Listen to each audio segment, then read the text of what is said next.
If you have ever felt the hairs on the back of your neck rise in a quiet room, if you have ever had the sensation of being watched when you knew you were alone, you have already touched the edge of what the Egyptians spent 3,000 years trying to map.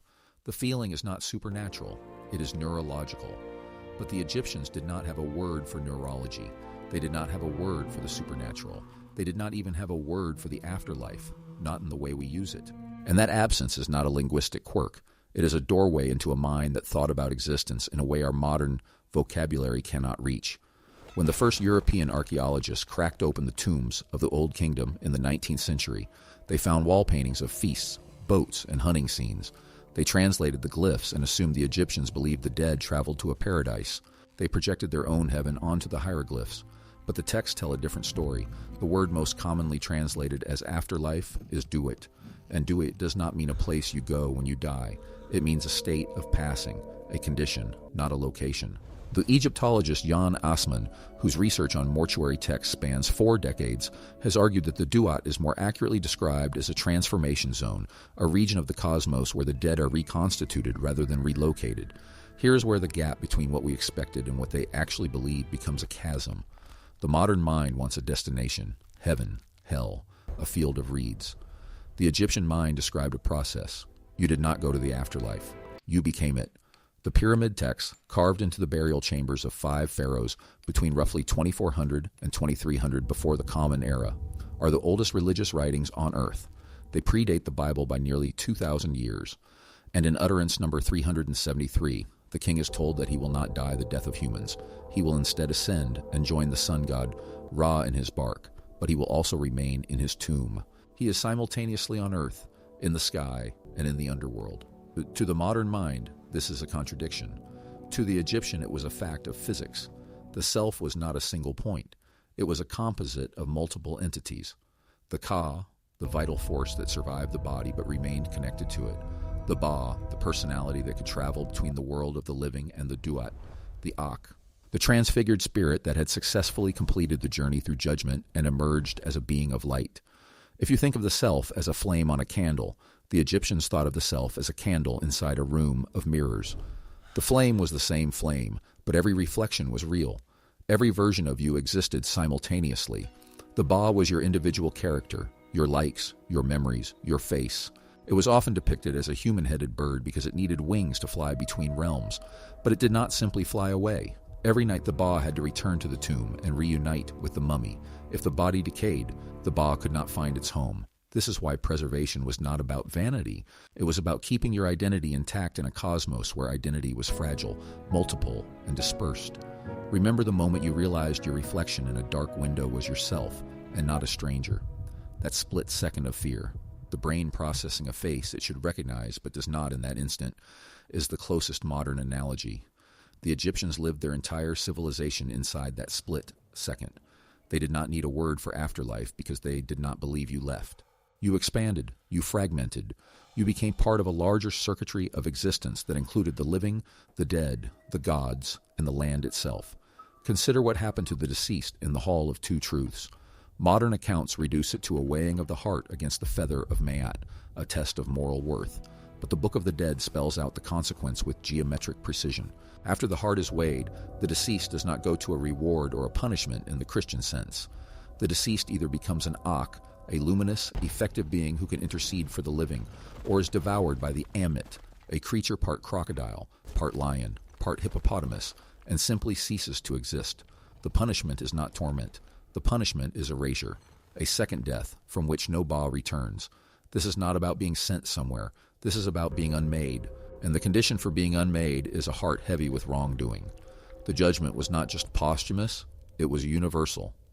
Every Egyptian, regardless of station, faced the same tribunal. The pharaoh himself was not exempt. That idea, that the worst fate is not suffering, but simply being unmade, cuts against every modern instinct we have about justice and punishment. If this kind of structural insight into ancient thought unsettles you in the right way, subscribe, because we are only beginning to map the territory the Egyptians actually inhabited versus the one we have projected onto them. Drop the word erasure in the comments if you felt the weight of that distinction land on you. By the year 250 before the Common Era, The Ptolemaic rulers of Egypt had absorbed enough Greek philosophy to start translating Egyptian concepts into terms the Mediterranean world could digest. They called the Duat the Hades in Greek. They called the Ak a daimon.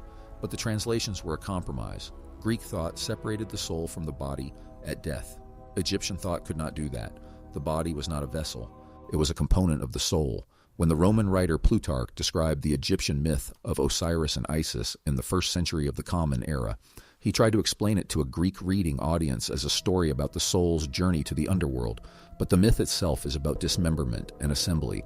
Osiris is killed by his brother Set, cut into 14 pieces, scattered across Egypt, and reassembled by Isis. He does not return to life. He becomes the lord of the Duat, the first being to complete the passage and emerge, transformed. The entire funerary industry of Egypt, the pyramids, the tombs, the mummification that took 70 days, the myriad spells, the amulets placed at precise points on the body, all of it was rehearsal for a process that had only one guarantee. It would not be like anything you had imagined. Tell me in the comments what you have heard about the Egyptian afterlife that you are now realizing was a simplification. That is the loop I want to open before we go deeper, because the next layer changes everything you think you know about judgment, resurrection, and what the soul actually is. Stay with me. When the Egyptologist E.E.A. Wallace Budge translated the Book of the Dead in 1898, he titled it with a phrase that has stuck for more than a century. But the ancient Egyptians never called it that. They called it the Book of Coming Forth by Day. The difference is not cosmetic. A Book of the Dead suggests a manual for navigating a foreign place. A Book of Coming Forth by Day suggests a guide for emerging back into light, for returning to the world you never fully left. The spells were not maps of the next world. They were instructions for keeping your identity intact during dissolution. Spell 125, which describes the negative confession, the declaration of innocence before the 42 assessor gods, was not a plea. It was a statement of fact. The deceased names each god and lists a specific sin they have not committed. I have not committed robbery. I have not killed men. I have not stolen land. I have not stolen temple offerings. I have not slandered anyone. I have not made anyone weep. There are 42 declarations, one for each nome, each province of Egypt. The deceased becomes the living embodiment of each region, integrating into the geography of the nation at the moment of judgment. This is not just a moral checklist. This is a ritual of belonging. The dead person asserts that they have not disrupted Ma'at, the divine order that holds the universe together. And Ma'at was not an abstract concept. It was the breath of life itself, personified as a goddess, represented by a single ostrich feather. Here is what most people miss. The heart was considered the seat of intelligence and memory. It contained the entire record of a person's life. It was left inside the mummy while the brain was removed and discarded through the nose. The Egyptians believed the brain had no function beyond producing phlegm. The heart was the organ of truth. So when the heart was weighed against the feather, it was not a metaphor. It was a literal test of whether your life's actions matched the weight of cosmic order. An imbalance meant your heart had become heavy with lies, with harm, with deeds that had pulled you away from Ma'at. And if the heart was too heavy, it was fed to Amit. But the heart was also you. So the devouring was not the destruction of a separate thing. It was the annihilation of your entire existence, including the part of you that had already entered the Duat. This is why the Book of Coming Forth by Day includes spells for preventing the heart from being stolen, from being separated from the body, from testifying against its owner. It was not a courtroom drama. It was a battle to keep your own memories from becoming the evidence of your dissolution. Think about what that means psychologically. Every action you take, every word you speak, every thought you harbor is being recorded in a living organ that will one day stand as a witness against you. There was no separate judge. The judge was your own life. The prosecutor was your own heart. And the defense was your ability to align your actions with a universal order that you had to sustain by your behavior every single day. If that sounds like the modern concept of conscience, you are close but not close enough. Conscience is internal. Ma'at was external. It was the weight of the world pulling on every choice you made. To live outside Ma'at was to live in Isfet, chaos, disorder, falsehood. And Isfet was not a punishment. It was a condition that you created. Every time you lied, you thickened the chaos. Every time you acted with justice, you restored the world to its proper state. The Egyptians did not wait for judgment after death. They were being judged continuously by the effect their lives had on the balance of reality. Come to think of it, that is a terrifyingly adult system. There is no absentee God dispensing mercy or wrath. There is a universe that responds to your actions with geometric precision, and when you die, you face only what you have already made of yourself. But there is an even stranger implication. The deceased who successfully became an Akh did not just enjoy an eternity of peace. They became active agents on behalf of the living.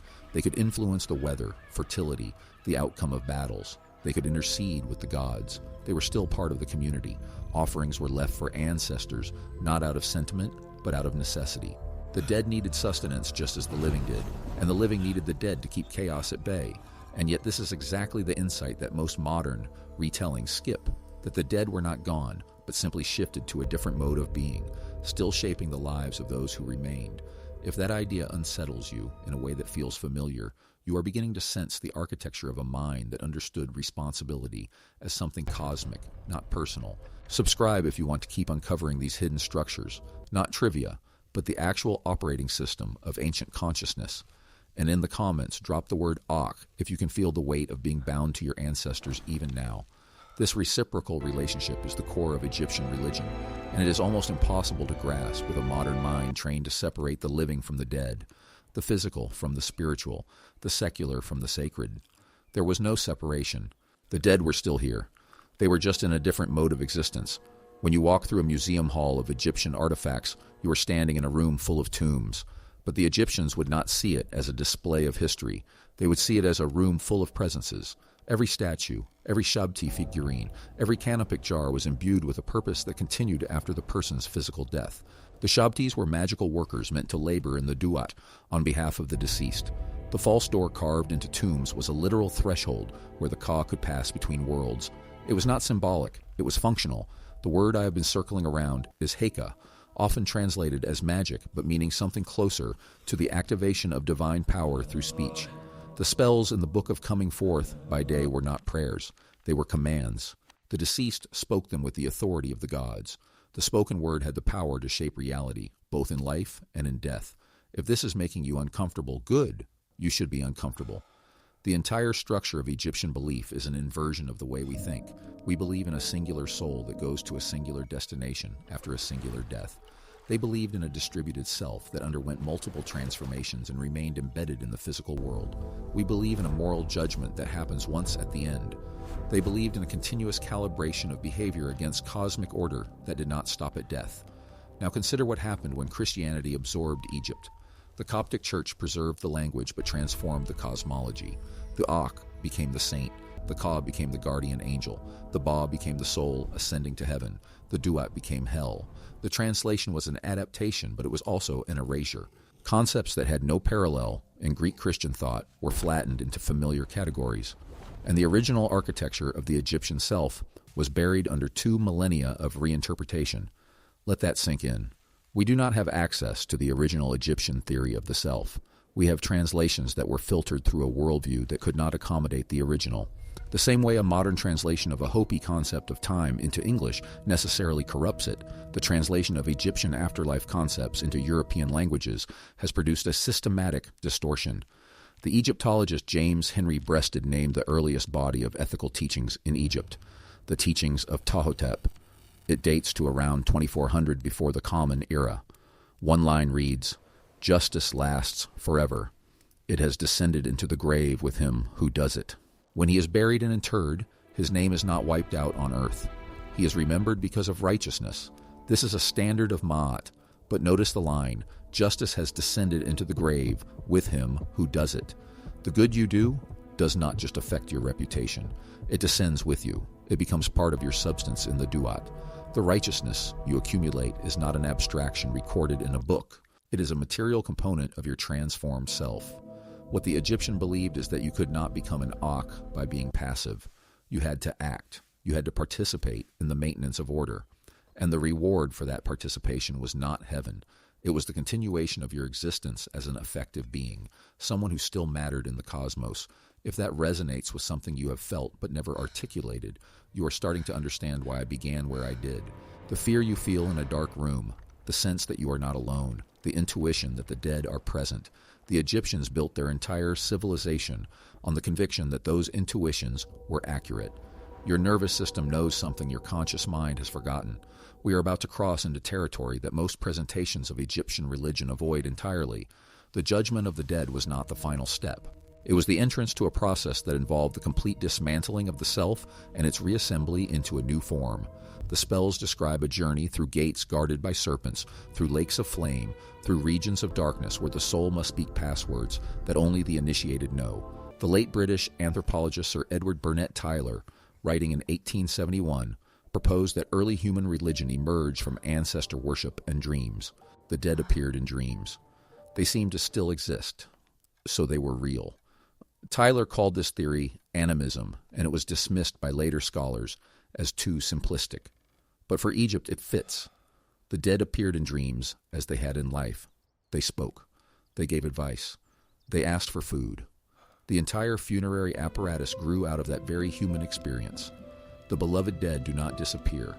They just change form. What Tylor missed was the sophistication of the Egyptian response. They did not just assume the dead were still around. They built an entire metaphysical geography to describe how that continuation worked. They mapped the Duat with the same precision they used to survey agricultural land after the Nile flood. The Amduat, one of the funerary texts found in the tomb of Thutmose III from the 15th century before the Common Era, describes the 12 hours of the night. Each hour is a region with specific inhabitants, dangers, and challenges. The sun god Ra travels through this underworld in his bark, and the blessed dead travel with him. But here's the detail that breaks the modern version of the story. The Amduat describes the inhabitants of the Duat as neither alive nor dead. They are in a state that Egyptian has no single word for, but that Egyptologists sometimes call the status of the transformed. They are waiting. They are being processed. They are part of a cosmic cycle that includes night and day, flood and drought, order and chaos. Do you want to save this part for the next time someone tells you the ancient Egyptians were obsessed with death? Save it, because what they were actually obsessed with was life. Not just life after death, but life as a continuum that did not end when the heart stopped. The obsession was with making sure that continuity was not broken. The most profound misunderstanding of ancient Egyptian religion is the one that has become most popular, that they were trying to achieve immortality. They already had immortality. Everyone did. The question was whether you could keep your identity intact through the passage, whether you could keep your name, whether you could remember who you were. The terror of Egyptian death was not non-existence. It was forgetting. The worst fate was to have your name erased from monuments, your images defaced, your mummy destroyed. That was the second death, the complete irreversible dissolution of the self. When later rulers chiseled the names of predecessors off temple walls, they were not just rewriting history, they were attempting to kill the dead a second time, and the dead knew it. That is why the Egyptian names are carved so deeply, why the inscriptions are repeated so many times, why the face of a statue was considered the most important part. A name is a container. A face is a door. Now here is where we turn the mirror toward you. If you have ever been told that you need to let go of the past, that dwelling on ancestors is unhealthy, that death is the end, and you should move on, you have absorbed a modern worldview that Egypt would have found not just wrong, but dangerous. The living and the dead are not separate. The boundary between them is permeable, and the obligation of the living is to remember, to feed, to name. Every time you tell a story about a grandparent who died before you were born, you are performing a version of the Egyptian offering ritual. You are speaking the name. You are keeping the Ka connected to the world.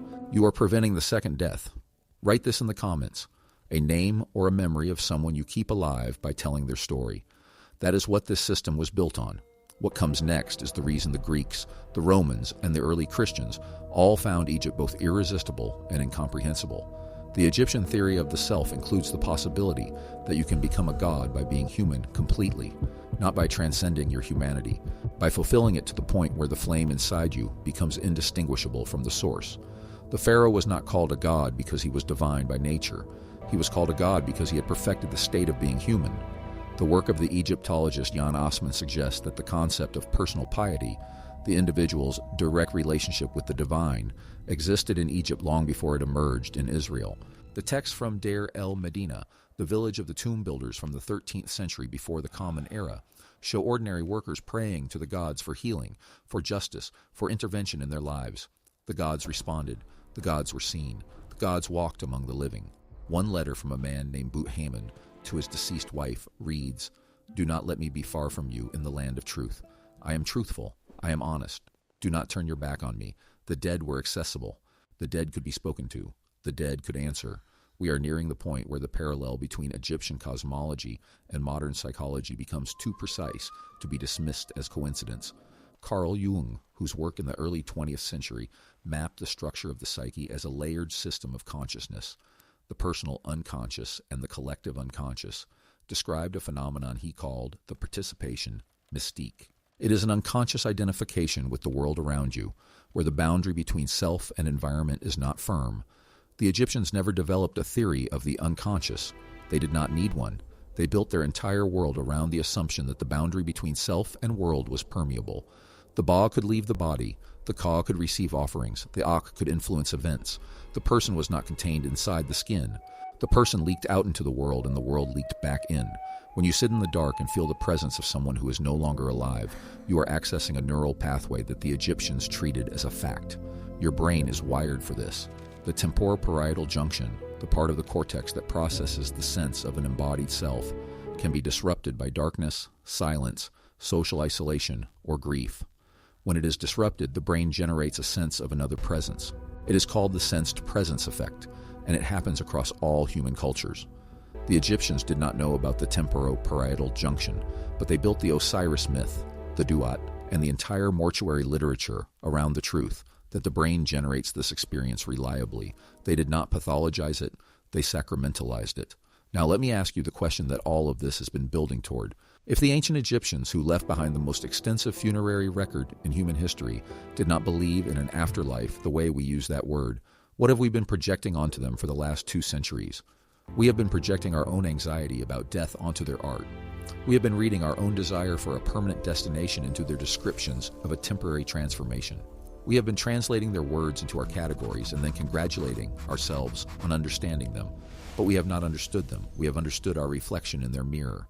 The Egyptologist and linguist Sir Alan Gardner, author of the standard Egyptian grammar used for nearly a century, noted in his writings from 1927 that the Egyptian word for ankh, meaning life, appears in funerary contexts more than any other word. The tombs are not about death. They are about life, a different mode of life, a transformed life, a life that continues in a form the living can interact with but cannot fully see. Drop your answer below. What is the one thing you realized during this immersion that contradicted what you were taught about the Egyptian view of death? You have been reading a civilization for the last few thousand words that operated on logic entirely different from your own. The Egyptians believed the cosmos was a process, not a place. They believed the self was multiple, not singular. They believed the dead were present, not absent. And they believed all of this not because they lacked science, but because they had observed the patterns of human experience with a rigor that our materialist worldview has not been able to match. If this opens something for you, the next layer closes it in a way you will not expect. What the Egyptians left behind, buried under the sand of the Valley of the Kings, is not just a description of their beliefs. It is a technology for confronting the dissolution of identity. And that technology has been sitting in museums for 100 years, waiting for someone to realize it was never about the dead. It was always about the living, and how to keep the self from shattering before death arrives.